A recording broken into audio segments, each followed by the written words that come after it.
Ще си съблеча газа и ще го видиш. Че действително на газа ми пише гараж. Гараж за паркиране на коли. Да, в град Доспат. Какво стана в град Доспат? Една вечер пътувах пеша на Состок. Отидох пеша там. През 2004 година. И? Отивам в бар Орфей. Като човек, като клиент. Седнах на масата. Поръчах си от бармана едно безалкохолно да пия. И през едно време идват някои си известни непознати лица от на майка си путката, изпаднала парашутистка, самолетистка там. Нито съм ги закачал, нито нищо не съм им направил. Накараха ме да взема краставицата, хвърлиха ми 20 стотинки, като за Бог да прости, нати за благодарност. И ми викат, нати тази краставица, и си я заври в газа. Ти завря ли я? Да, вземах краставицата, седнах отгоре над нея и я заврях. До вечера си пространството. И после държавата Република България, властта и обществото на Република България започнаха да ме мъчат и да ме изтезават от глад и от скитнически живот и от просия. А правят ли кръст с мъде? И после ми правят топки. Топки кайма с мъде ми правят. И ми викат, дръж! Дръж, дой кравата! Дой! Дой и се не бой там! Дръж кравата! Яко! Без да падаш! И цялото общество тук на Република София ми вика, махай се от тука. Как така? Еми, ето така, по женския летен начин. По женския начин, по характерския. Женски там, като на жена. Там, като на Слави Трифонов там, където само си клати главата голата пъпешка там. Пустежинска там. Аха. И ми вика цялата София, изчезни от тука. От Гърция още, като се връщам. Защо седна на краставицата? Не можеш ли да не го правиш? Аз нямах, изобще нямах това намерение като клиент да го правя. Защото те вземаха нож и ми викат така, това ти ако не вземеш тая краставица и не си я сложиш в газа, директно ще ти отрежа главата с нея и ще я хвърля на центъра да я гледат всичките да я гледат. Ама на тебе ти харесва краставицата как влиза? Накрая? На мене не ми харесва краставицата. Газа не ти харесва? Не, на тях им хареса. А този токмак от газа ми, те го изядоха. Ти си много попълнение. В редиците. Нищо не остана. Нов инвалид. И после ми викат така, вземи краставицата и си я слагай в газа и над и 20 стотинки ми хвърлиха на масата като Бог да прости да ги Господ уби. Да беха дали повече да седи там.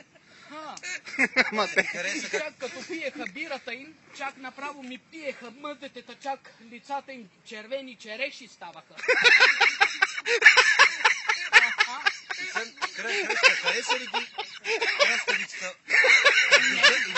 Не, не ми хареса краставицата. Защото беше тази краставица за мен направо фалшив живот. А истинския кой е сега? Вместо краставица? Истинския ли? Да. Оня Белурчо голям, който се казваше, както нямаше име там. Белурчо? Да, снеговития валеж. А краставицата някой изяде ли я после? Да. Кой? Очите ми я изядоха 2 жени и 1 мъж. Убелиха? И после подадох жалба и молби оплакването им до районното полицейско управление на град Доспат. Да вземат някакво отношение, да вземат по реда на закона някакви конкретни мерки, да ги арестуват, да им сложат белезниците, да ги задържат, както е по установления ред от закона, под стража и да им се вдигне производство дело и от дело трябваше те да бъдат подведени в затвора за такова изнасилство. То това изнасилство е с зеленчук. Точно така ми го направиха.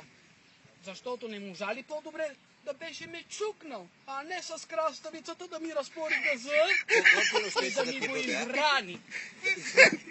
И после като отидох при лекара, спокойно се изпърдях газотрррр. Айде! А можеше да ти го ръгне на бара. И направо газа ми нищо не държеше. Рани кръв. И сега как е? И направо с моя гъс, с лайното си в устата да им ги нарана. А сега как е? Газът как е? Сега е добре. Шихте ли го или? Че как няма да се изчистя? Тук пък дойдох в София от лекарите от на майка си газа от Гърция. 4 години по кофите ходя, заразих се, получих инфекция, алергия и не ми се обръща внимание тук. Еми, с краставицата си е разранил. И после не взимат никакви мерки, заради това човек влиза в затвора.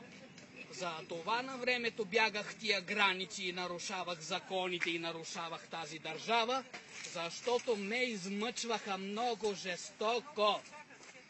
Чакат ме аз да умра, гледат как да ме погубят, гледат как да ме убият, как да ме унищожат, гледат как да ме довършат от този живот, чакат ме да умра. И ти правят кюфтета от мъде. Да, и за това са ми издали тия всички документи от общини, за да се докажат, че са си измили ръцете от мен и са ме отхвърлили от главите си. И сега с какво замени краставицата? С нищо. Не си го спомням за това. И гаража не го ли използваш? Гаража празен ли е?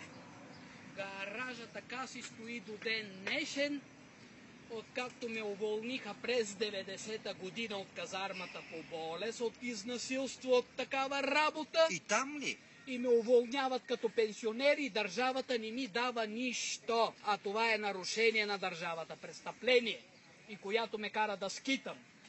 Това е една държава, която представлява Република България и която така се казваше. И ме подиграваха 39 години цялото общество. С ступаници, с ритници, с бой. За едно парче хляб направо ми взимаха душата и живота. И една краставица, освен хлеба. В казармата не беше краставица. Това направи с мене и в казармата, и сега. А в казармата какво ти се случи точно? Написаха ми на газа гараж с големи букви за паркиране на коли. И паркираха ли нещо? Джуган. Цял батальон ме минаха войници. Ти как си издеяни, бе? И ме караха като жена да им мия чиниите. Трудовак ли беше? Ама как издеяни на толкова такова? Екшън. Издържах го, защото...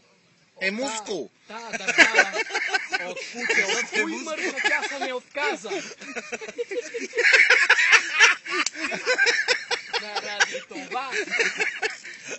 А правят ли ти кръст от мъде? И още до ден днешен ми го правят кръст от мъде и ми викат наси го луп на масата. И заради това, това нещо, което ми го правят, нека за тях да си го правят, да си го чупят там, в устите да се вари там. А колко, А какви предмети други си поемал с дупе? Освен краставица. Никакви, само ете този случай, който ми се случи. А пишки? Охо! Ама емо не показва.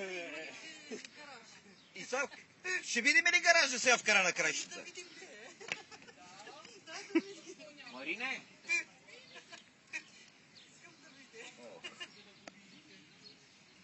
На газа му пишело гараж. И кой паркира там? Щял да се